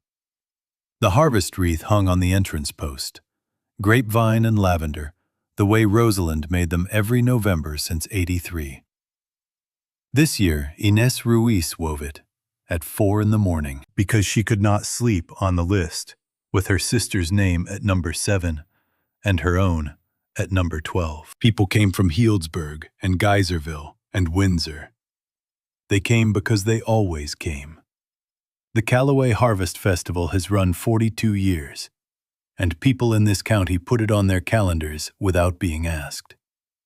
They came for the wine and the food, and the chance to stand in a vineyard in late autumn and feel that something was being celebrated, even if they could not have named what. I stood near the back in the gray suit. Magnolia beside me, her phone in her jacket pocket, not yet taken out. Mateo stood at the end of the first row of chairs in his clean shirt, watching me. He nodded once. Adrian arrived at 10:15. Alone. No Marlena. But not entirely alone, because Spence's white BMW was parked at the top of the drive with the engine running, and a man in the passenger seat I did not recognize, in a suit, with a leather folder on his knee. I have spent my life around men who wait in cars with folders. They are never there for the wine. The closing was not a metaphor. The closing had driven up and parked. Adrian stood at the edge of the tent, in the dark coat and the pearl earrings, and did not come closer. At 10:30, Esperanza walked to the front. White blouse, dark skirt, hair pulled back, a single sheet of paper in her hand. She used no microphone. Esperanza Ruiz can carry her voice across a vineyard in a windstorm, and has been doing it for 41 years. I have worked at Calloway Vineyards for 41 years, she said. My sister Inés for 37. Between us, we have given this land 78 years. She let that sit. 3 weeks ago, a woman named Marlena Voss handed me an envelope. Inside was a list. 41 names. Every worker on this property. The letter called it a workforce restructuring. I have lived long enough to know that is a clean word for a dirty thing. So I am going to do something with this list the people who wrote it never meant to happen. I am going to read it out loud, in daylight, in front of everyone. So these names cannot be deleted from a spreadsheet, in a room none of us were invited to. She read them. All 41. Slowly, the way you read names at a memorial, because that is what it was. A memorial held for the living, while there was still time to call it off. Inés Ruiz, Carlos Delgado, Maria Esperanza Flores, Gabriel Ochoa. Name after name, and with each one, somebody in the crowd flinched, or looked down, or put a hand to their mouth. Because every name belonged to a face they had stood beside at this festival for years. She read my foreman's name, and her sister's, and 39 others, and somewhere in the middle of it I stopped hearing severance figures and started hearing a roll call of every harvest I had stood through. Every child these people had raised in the rows. Every funeral we had driven to together. She reached the end. She folded the paper into the pocket of her skirt. None of us were told, she said. None of us were asked. None of us were given a reason. She stepped back. The tent was the kind of silence that has weight. Then Magnolia stepped forward, 19 years old, in her clean white shirt, holding her phone. She walked to where Esperanza had stood. "My name is Magnolia Vance," she said. "Theodore Calloway is my grandfather.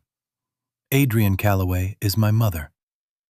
I am going to play you a phone call my mother made this week, from inside our family's house, to a company called Meridian Wine Holdings."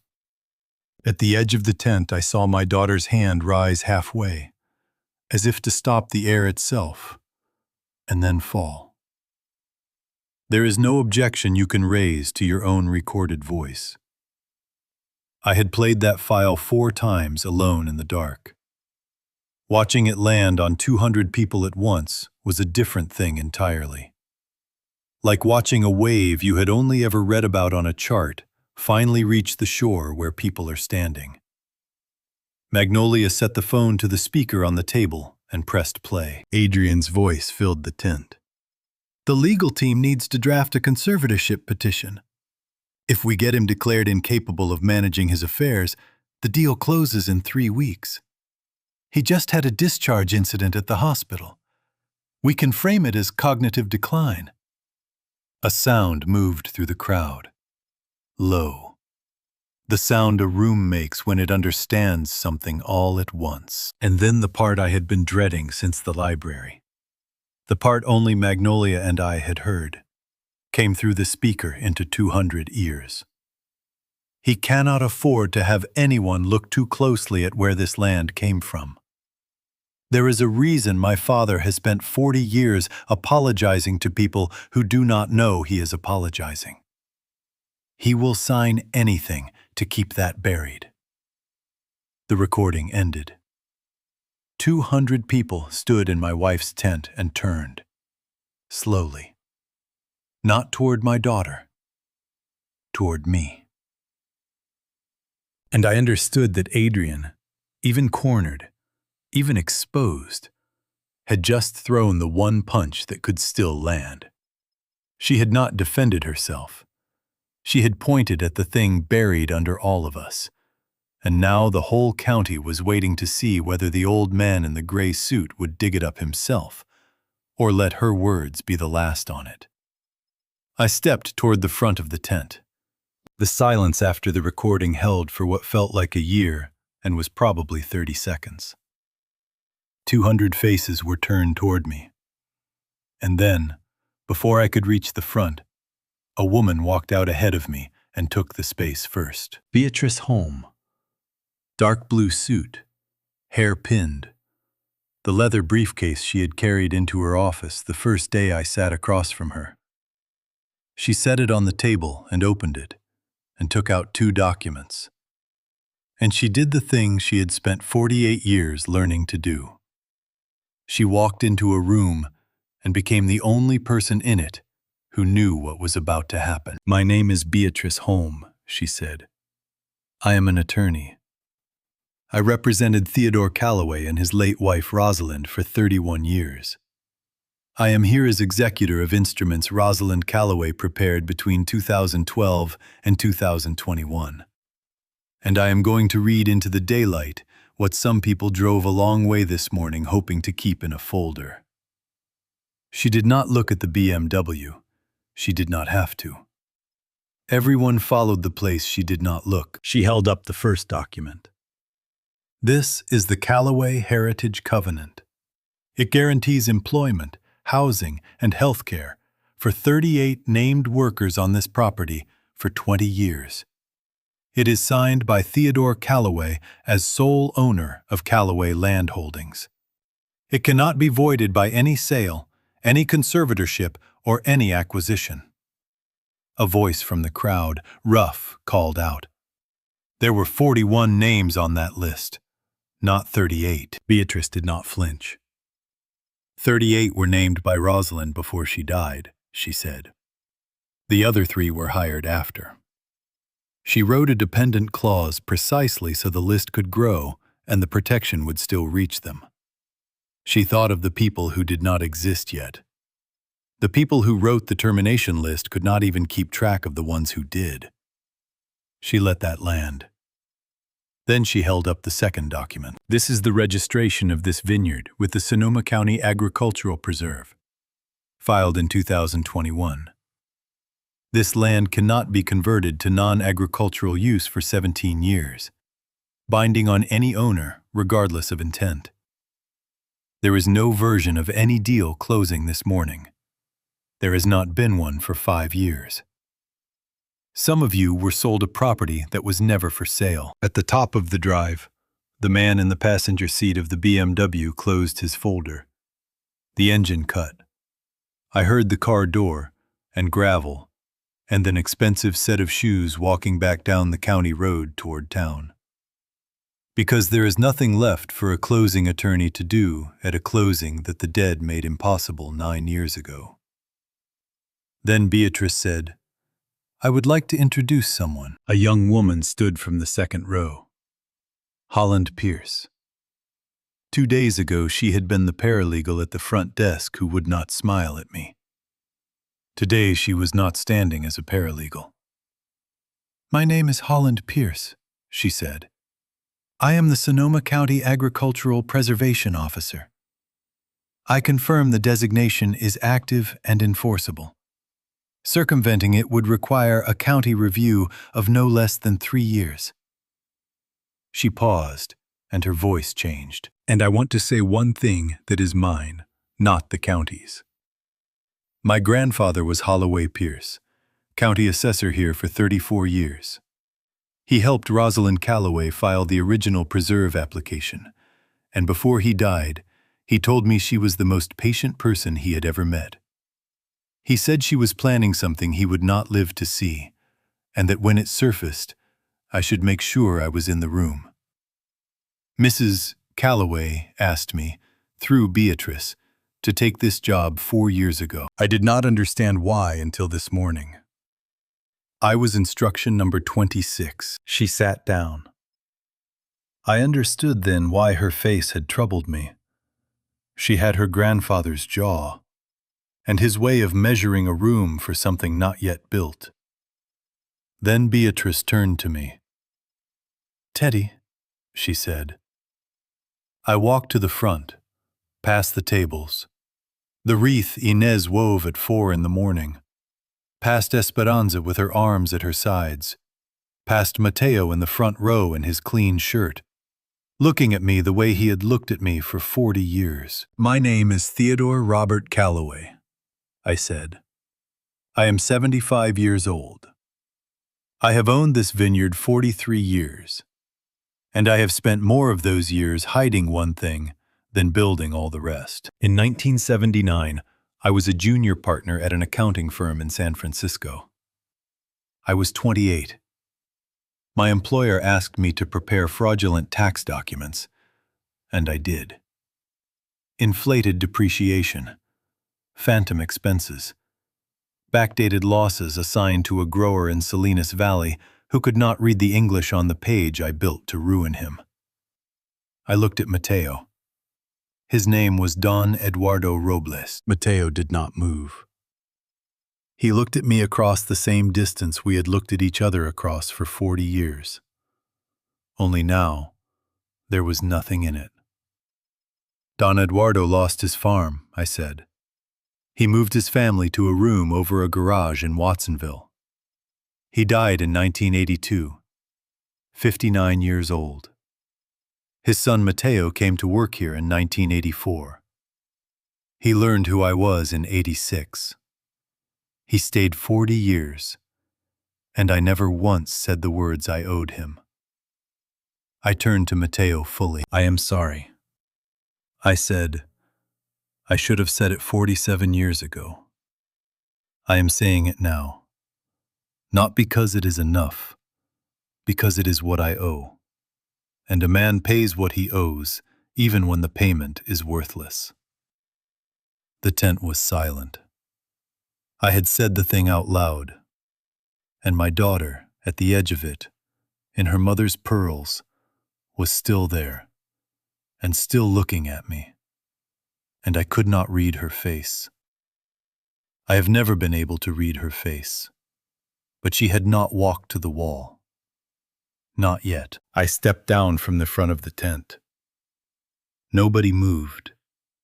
Some were looking at Mateo, some at Adrienne, most at the ground, which is where people look when a thing has been said that cannot be unsaid. I did not look at Beatrice, or Holland, or the documents.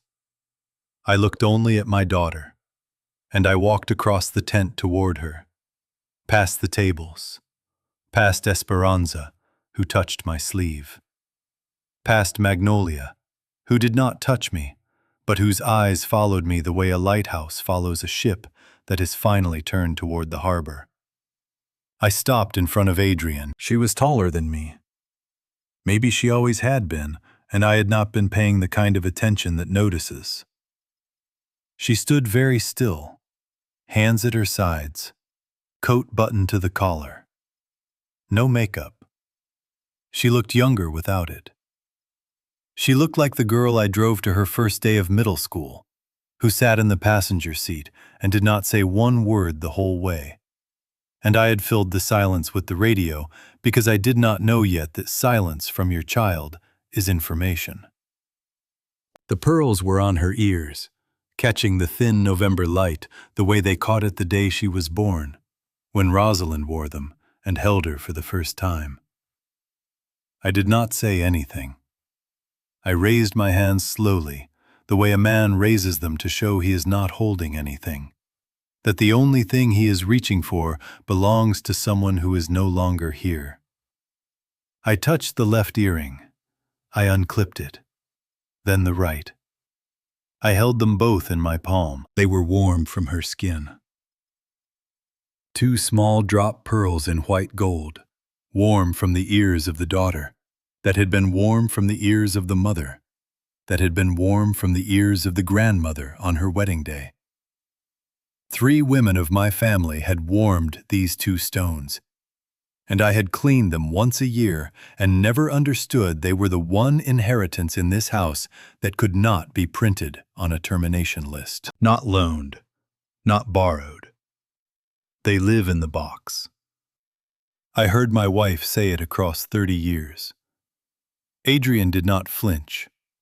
She did not pull away. She let her father take her mother's earrings from her ears, the way she had let him carry her from the car when she was small, the way she had let him walk her down the aisle, the way she had let him hold her hand at the funeral, before she read the ledger and stopped letting him do anything at all. Her face was not the face I had spent 41 years failing to read. It was stripped of everything it had been wearing, the way a wall looks after you take down all the photographs. Bare, tired. The face of a woman who had been carrying something she did not know how to set down. I do not know how to come back from this. Daddy, she said, very quietly. I do not know either, I said.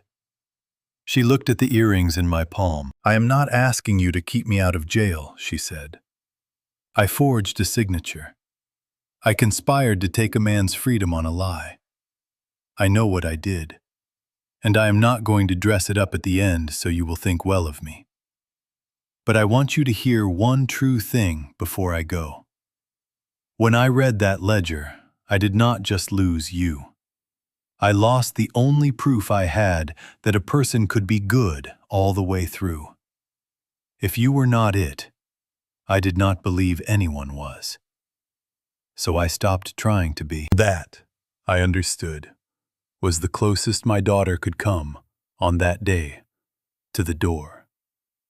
Not an apology, a reason. Sometimes a reason is the first board of a bridge. Tell Mateo I am sorry too, she said. He will know I mean it less than you do.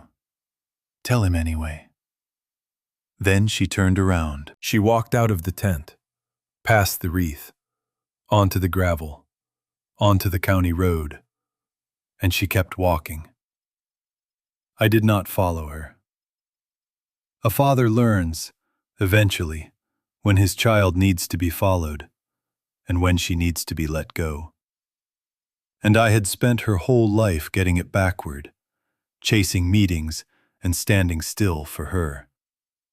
And I was not going to get it backward today. The 11 phone calls I made to an empty parking lot had taught me what chasing is worth. This time, I let the distance be hers to close. I watched her go. She did not look back. Her dark coat got smaller against the gray road and the brown hills, until she was the size of the girl who drew a man 3 inches from a piano, and then smaller, until I could not see her at all. I put the earrings in my breast pocket, against my chest, where Rosalind would have wanted them, and where the drawing now lived too, folded once, because I had carried it to the festival the way Beatrice told me to. Mateo came and stood beside me. I had not heard him come up. You asked me a question in my cottage. I said, whether mercy could work on a man. You said, ask you again after the festival. He watched the road where my daughter had been. Ask me in 3 years, he said. That is how long your wife said it takes. But Teddy, a minute ago you let her walk instead of chasing her, and you did it on purpose. He almost smiled.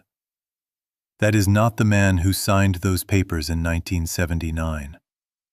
Whatever your wife was building, I think it is built. 3 months passed. February came to Sonoma the way February comes. Rain, and then sun, and then rain. The mustard weed bloomed yellow between the rows. The pruning crews were out by 7, and I heard the snap of the shears from the kitchen window while I drank my coffee standing up, the way I have since November. Meridian Wine Holdings withdrew its offer on the 14th of January. Beatrice received the letter and read it to me over the phone. 2 paragraphs. It said the company had decided to pursue other opportunities in the Central Valley. It did not mention the covenant, the preserve, the recording, or my daughter. But Beatrice told me one thing the letter left out. Their counsel had also flagged a forged authorization in the file, a medical records request signed in my name, by a hand that was not mine. And no company wants its name within a mile of a felony at closing. The thing my daughter forged to take me had become one more reason the deal she wanted could never happen. That is its own kind of justice, and I take no pleasure in it. Spencer Vance filed for separation in December. I learned it from Magnolia, who learned it from a cousin on his side who did not know she was not supposed to tell. The conservatorship petition was withdrawn 3 days after the festival. Marlena Voss went back to San Francisco, and I have not heard her name on this property since. Magnolia came home. She finished her fall term at Davis, called me on Christmas morning, and said, "Grandpa, I'm taking the spring off." She arrived on the 2nd of January with 2 suitcases and the same worn backpack, and moved into her old room and did not leave. She works the vineyard now. She is learning from Esperanza, the soil and the water, and the difference between a vine that needs help and a vine that needs to be left alone. Esperanza told me one evening on the porch that Magnolia has Rosalind's hands. I asked what that meant. She touches the vine before she cuts it, Esperanza said. She listens to it. Your wife did that. Mateo is still in the last cottage. He has not said much since the festival and does not need to. I bring him coffee on Thursday mornings now. 4 spoons of sugar. We sit on his porch and look at the lemon trees. And we do not talk about Sutter Street or the summer of '86. We said those things once. They do not need saying again. The clock in the hallway is ticking. I wound it the night of the festival, the way I told myself I would if I lived through the day. 2 fingers on the key and a quarter turn. And it has kept time ever since. Which, after 4.5 years of silence, is a sound I have had to get used to all over again. Ines is still making the bread for the worker kitchen. Her diabetes is managed. I am still paying her insurance. She does not know that. I do not plan to tell her. Some debts you keep paying precisely because no one is asking you to. That, it turns out, is the only kind that ever cleaned anything in me. I had not heard from Adrian.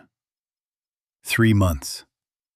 Not a call, not a letter. Magnolia heard once, in January, a single line. I am in Mendocino. I am okay. Do not worry. She showed it to me and said nothing, and I said nothing, and we let it be enough. On the first Tuesday of February, Beatrice called. Teddy, there is one more thing. She came at 2 with a white envelope, an ordinary one this time, not from the Mosler. She sat at my kitchen table and held it in both hands, the way she holds things that are heavy in a way that has nothing to do with weight. Rosalind gave me this in May of 2022. She said, 1 month before she died. She told me to give it to Adrian, not to you. To Adrian. And only after everything else had happened. After the festival. After the truth. After the walking. This was the 30th instruction. There is one left after it, and she did not tell me what it is. She said I would know. She set it on the table. On the front, in Rosalind's hand, it said, "For my daughter, when she is ready to remember." I did not touch it. It was not mine. Magnolia said, I will take it to her. I know where she is. I will drive to Mendocino myself. She put it in the inside pocket of her jacket, the same pocket where she had carried the phone the night she played me the recording. Beatrice stood to leave. At the door, she said, Rosalind told me one more thing in the hospice room that day. She said, my daughter will break before she bends. But she will bend. Give her time. Give her the letter, and then let her decide. Beatrice looked at me. You already did the hard part, Teddy. You let her walk. The letter is just the road catching up to her. She left. The clock ticked.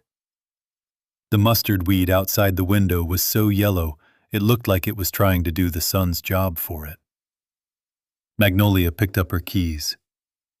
Back by Thursday. Grandpa. Drive safe, I said. She pulled out of the drive and was gone, carrying my wife's handwriting north to my daughter. The last sealed instruction, still unspent, somewhere between them. I stood at the window a long time. Out at the southeast corner, the 2 old Zinfandel vines were bare.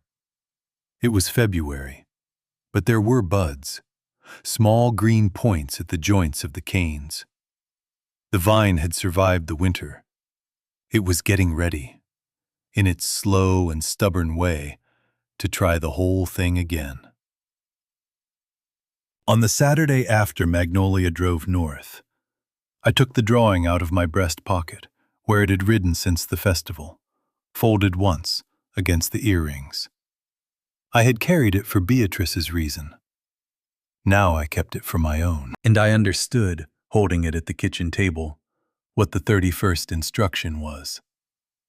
Rosalind never told Beatrice, because Rosalind could not write it down. The last instruction was the one thing she could arrange the whole world around, but never command. The last instruction was for me to do something she could not make me do.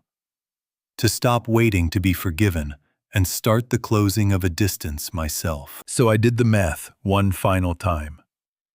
The way I have done math my whole life. 3 inches on a page. 200 miles to Mendocino. a girl of 8, a woman of 46, 47 years, and one old man with a good pair of hands and not much time, who had finally learned that the distance in his daughter's drawing was never hers to cross. It was mine. She had drawn it true. I had simply spent 4 decades standing on my side of it, calling it her stubbornness. I went to the workshop behind the barn, where Rosalind gave me a lathe for my 60th birthday, because she said, a man who spends his life with numbers needs something to do with his hands that is not counting. I found a piece of walnut I had been saving. I cut it and sanded it with 3 grains, coarse to fine, the way my father taught me in his garage when I was 12. The same hands, the planting and the signing, and now this. I built a small box, just large enough to hold the drawing flat without folding it, and I lined it with cloth from one of Rosalind's old scarves. I placed the drawing inside. I closed the lid.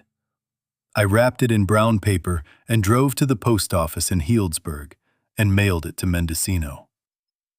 The clerk asked if I wanted to insure it. I said no. Some things cannot be insured. I did not enclose a note. After 47 years, the drawing was the note. That evening, Esperanza sat with me on the porch, in the chair Rosalind used to take, the one with the view of the southeast corner. The roses never grew back. But Esperanza had planted jasmine along the trellis where they had been, without asking, because she said something had to grow there, and it might as well be something that smells good at night. We sat until the stars came out, the way they do in Sonoma in February, one at a time, as if each needed permission from the one before it. Your wife would have liked this evening, she said. She would have liked the lemon blossoms, I said. She always said they smelled like forgiveness. That night, before bed, I did the other thing I had been afraid to do for 4.5 years. I asked Magnolia, when she got back, to find the video. The one Adrian sent from the town car the morning we scattered the ashes. The one I had never opened. Magnolia made the phone play it and stepped out of the room. It was 11 seconds. My daughter, in the back of a car, her face turned to the window, and Spencer beside her saying something I could not hear. And then Adrian looking into the camera and saying, very quietly, in a voice I had not heard her use since she was a girl, "Daddy, I cannot be there. I am sorry. I cannot watch them put her in the ground." Then the video ended. 4.5 years I had carried that unopened video as proof of my daughter's coldness. It had never been coldness. It had been a girl who could not bear to watch her mother become soil.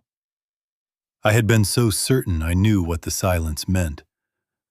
I am an old man who spent his life reading pages, and never once learned to read the people who told me everything by saying nothing at all. A week later, the mail came. A small envelope, no return address, postmarked Mendocino. Inside was a Polaroid, the kind that develops in your hand while you hold it, the way some truths do. A photograph of a kitchen wall, a small kitchen, and taped to the wall with 2 strips of clear tape, the same 2 strips of tape my wife used on the envelope in the safe, was the drawing. A man in a gray suit, 3 inches from a piano. This is my daddy. He is very tall. On the back, in my daughter's hand, 7 words. I am learning how to remember again. I held it a long time. Every important thing I have held in my life has been small enough for one hand. A ledger, a letter, 2 earrings, a child's drawing, a Polaroid, and the trust of a daughter, cons the smallest and the heaviest of them all. I put the Polaroid on the refrigerator, under a magnet shaped like a bear that Magnolia brought from Davis. In the shoebox, the drawing had been a memory. On that kitchen wall in Mendocino, it had become a sentence, spoken across 46 years and 200 miles. A girl saying to her father, "I drew you once. I am drawing you again." I do not know if God hands us second chances, or if we build them from the wreckage of the first.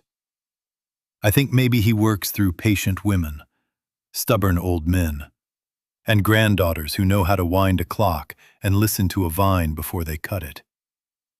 I think that is enough. I think it is more than enough. The vines are budding. The lemon trees are in flower. The clock is keeping time. And 3 inches, it turns out, is not so far. It only took a lifetime, a dead wife, and a good pair of hands to walk it. I went inside.